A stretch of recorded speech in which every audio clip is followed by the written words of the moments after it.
18 April 2026 धुरंधर 2 cinema पाहिला.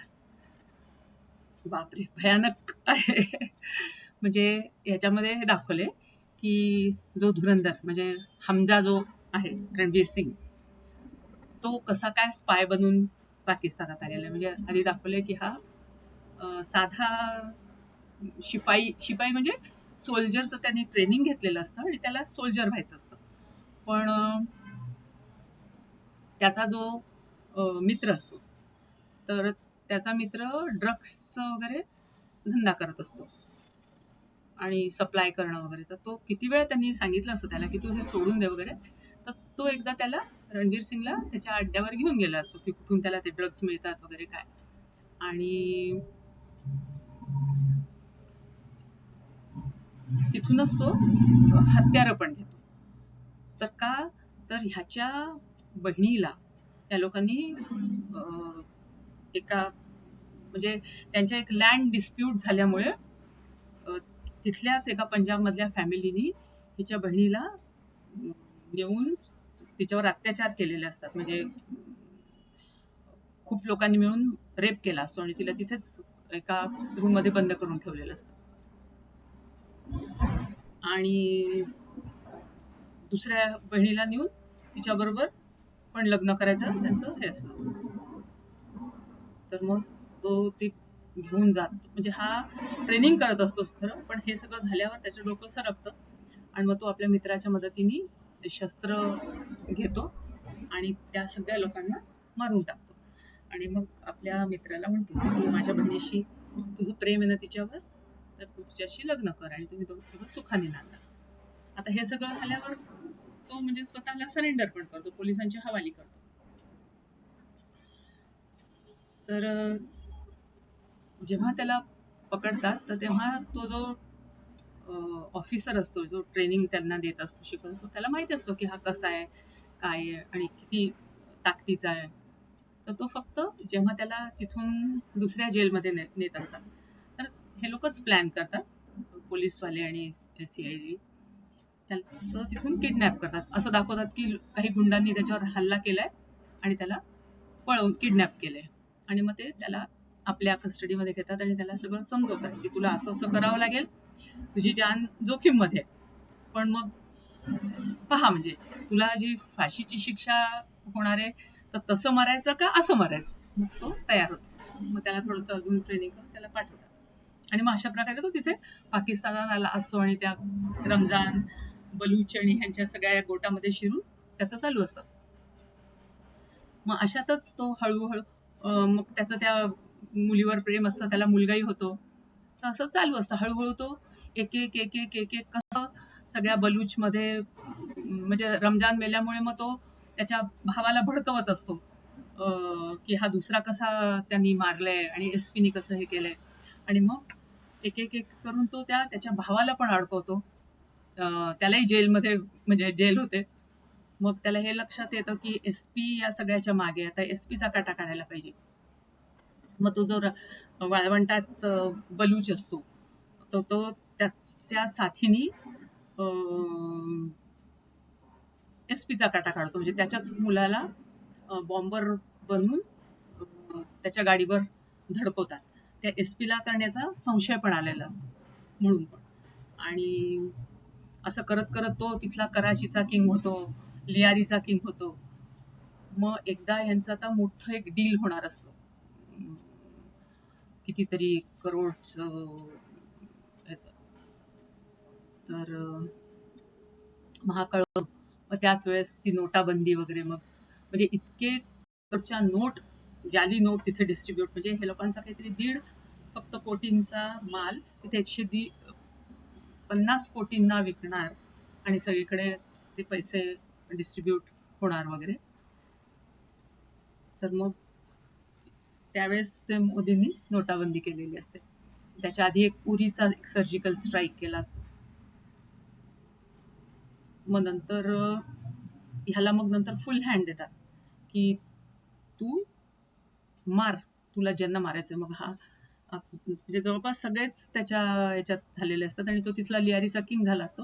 त्याच्यामुळे तो सटासट स्वतः जरी नाही तरी त्याचे जे लोक असतात ते या लोकांना मारत असतात. तर मग थोडीशी त्या जेव्हा SP म्हणतो तेव्हा त्याच्या हाताखालचा जो पोलीस ऑफिसर असतो त्याला शंका येते त्याची, रणवीर सिंगची, की हा हे असणार आहे. आणि त्यावेळेसच तो SP शी बोलतो की मला शंका येते की हा एजंट आहे याचा, इंडियाचा. आणि हे ती त्याची बायको रणवीर सिंगची ऐकते. मग ती त्याच्या सामानाची तलाशी घेते आणि तिला कळतं की हा आहे. मग थोडंसं त्यांचं रडारडी, मग ते सगळं सिक्रेट ओपन झाल्यावर मग तो सांगतो की म्हणे मी माझं तुझ्यावर प्रेम आहे, मी तुला काहीच कधीही केलं नाही, तुला जर मला सोडून द्यायचं तू जाऊ शकतेस. मी काय, आणि आता मी ज्या मोहिमेवर चाललोय तिथून मी परत येईन की नाही हे पण मला माहित नाही, त्याच्यामुळे तू तुझी काळजी घे, असं करून तो निघालेला असतो. आणि आता त्यांचा हा फायनल प्लॅन असतो.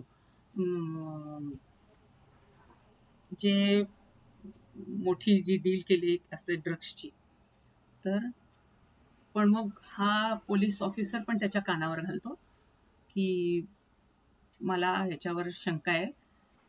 अर्जुन रामपालच्या कानावर घालतो की मला याच्यावर शंका आहे आणि हे मी कन्फर्म केलंय त्याच्या बायकोशी. कारण तो म्हणतो की तुम्ही जर मला खरं सांगितलं तर मी तुम्हाला आणि तुमच्या मुलाला काही करणार नाही आणि तुम्ही इथे आरामात राहू शकतात कारण तुमची काही चूक नाही. पण तुम्ही जर खोटं बोलला की तो नाहीये जे म्हणजे, तर मग मात्र तुमच्या मुलाला मी काय होईल मला सांगता येत नाही. मग ती सांगते हो आहे म्हणून. आणि मग तो त्या अर्जुन रामपाल वगैरे पण प्लॅन बनवतात की याला म्हणजे मारायचा, एजंटला. आणि ह्यांनी पण सगळं ते ब्लास्ट करायचं ठरवलेलंच असतं. आणि मग ते सगळं दोन्ही टक्कर होते. जोरात सगळी मारामारी, घमासान, युद्ध, पोलीस हे वगैरे सगळं. त्या ह्याच्यात मग अर्जुन रामपाल मरतो. पण हा खूप घायल झाला असतो आणि शेवटी पोलिसांच्या हातात पडतो. पोलीस पकडतात. मग वाटेल तसं त्याच्यावर अत्याचार सुरू होतात. एजंट तू सांग. तर मग याचा फोन जातो आर माधवनचा, म्हणजे CIDचा ऑफिसर जो असतो, की त्याला म्हणतो की तुम्ही माझ्या याला बिनशर्त सोडा. आत्ताच्या आत्ता त्याला बॉर्डरवर आणून सोडलं तर तो म्हणतात नाही, म्हणजे आता ते कसे सोडणार ना. मग तो म्हणतो की तुम्हाला काय वाटते की आमच्याजवळ काही नाहीये, पण तुमचा मोबाईल बघा. त्याचे इस्रायलशी बोलण्याचे, हात मिळवण्याचे व्हिडिओज असतात, म्हणजे पाकिस्तानची माहिती इस्रायलला वगैरे देणं. तर म्हणजे तुम्हाला काय वाटतं इस्रायल आम्हाला काही सांगणार नाही का, आमच्याकडे सगळं वगैरे, म्हणजे असं थोडक्यात त्याला ब्लॅकमेल करतो. तर मग त्याला सोडण्यात येतं. आणि बॉर्डरवर त्या कुठल्या जिथे जागा घेतलेली असते तिथे त्याला आणून सोडतात. मग तिथून त्याला दुसरे जण पिकअप करून फ्लाईट पर्यंत नेणार असतात. तर इतके दिवस त्याला जे माहित नसतं, इतके वर्ष तिथे राहून, तर त्यांनी ज्या मुलीशी लग्न केलं असतं तिचे वडीलच 40 वर्षापासून स्पाय एजंट असतात पाकमध्ये.